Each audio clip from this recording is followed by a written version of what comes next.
Hello guys, welcome to this video. So in this video I will show you if you are getting this error message if you type PHP and PHP is not recognized as an internal or external command. If you can't access PHP from the terminal, then in this video I will show you how to fix this error message. So PHP comes with the exam control panel. If you haven't installed this software, definitely install this. It's a cross-platform software. It comes with PHP MySQL database as well. So I've already installed this software, but still I'm getting this error message. I can't access PHP from the terminal.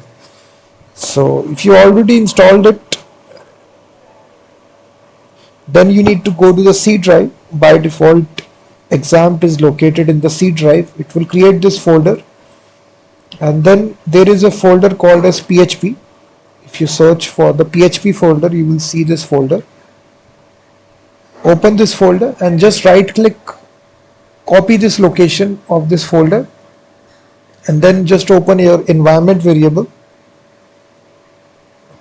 and then select the system variable, and which is your path right here, and just edit, click on new and just paste this path. So after pasting this path right here, just restart the terminal and execute the same command, PHP version. So you will see the PHP command will perfectly work right here.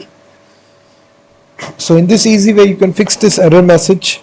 Thank you very much for watching this video, and also check out my website freemediatools.com, which contains thousands of tools regarding audio, video and image.